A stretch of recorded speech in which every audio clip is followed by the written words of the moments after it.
Welcome to episode 45 of Gods and Heroes of Ancient Greece.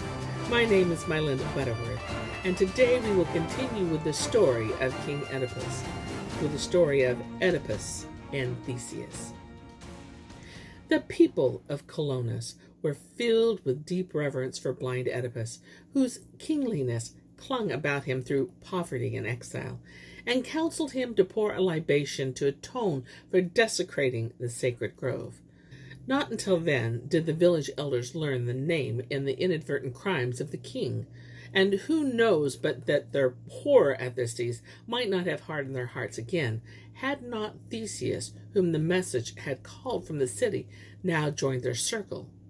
He approached the blind stranger with courtesy and awe, and spoke to him compassionately.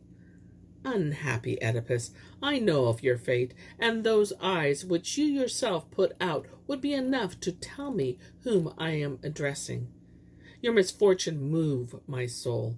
And now tell me why you have sought out my city, and why you had me summoned. Whatever you ask would have to be terrible indeed for me to refuse you. I have not forgotten that, like you, I also grew up in alien lands and suffered hardships and danger." "In these few words you have spoken," said Oedipus, "I recognize a noble soul. I have come to you with a request, which is also a gift. I give you my weary self, an insignificant and yet precious possession.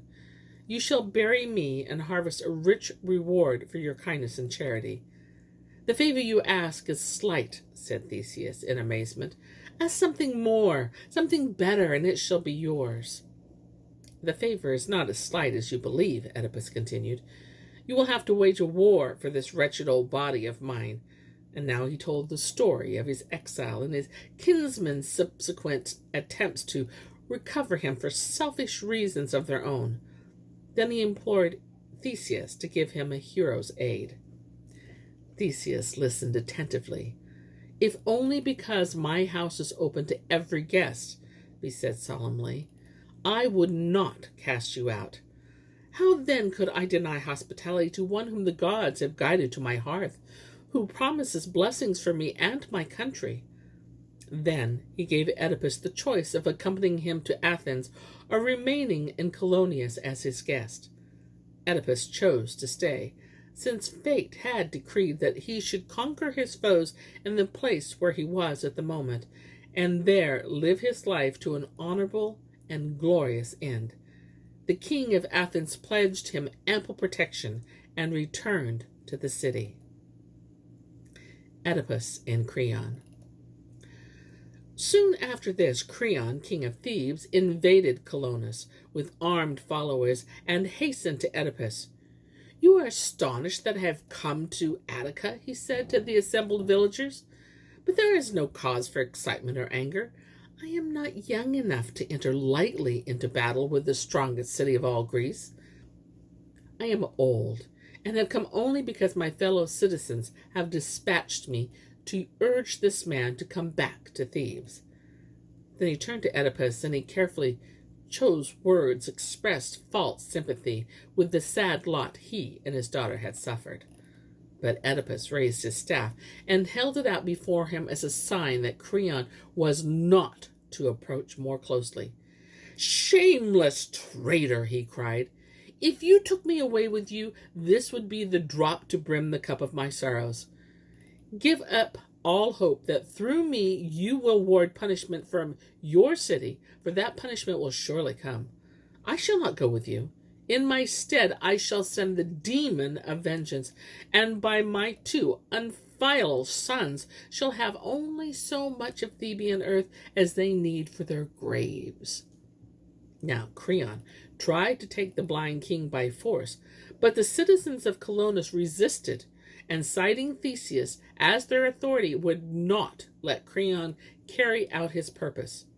He, the while, had signed to his men, who now snatched Ismene and Antigone from their father, and dragged them off in spite of the protests of the villagers.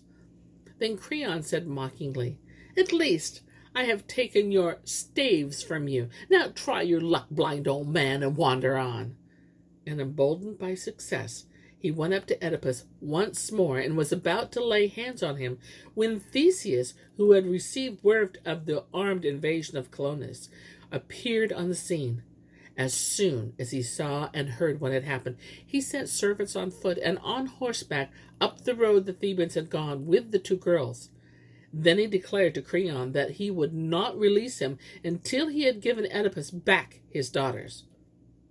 "Son of Aegeus," Creon answered with feigned humility, "truly I have not come to make war on you and your city. I did not know that your people were so zealously devoted to that blind kinsman of mine, whom I meant to do a kindness, or that they prefer to shelter one who murdered his father and married his mother, rather than return him to his native land." But Theseus bade him be silent and instantly tell him where the girls were concealed. After a while, Antigone and Ismene were reunited with their father. Creon and his men had left. And here is where I end my tale for today. But I'll be back with more tales, many more tales. Until then, my friends, enjoy the journey.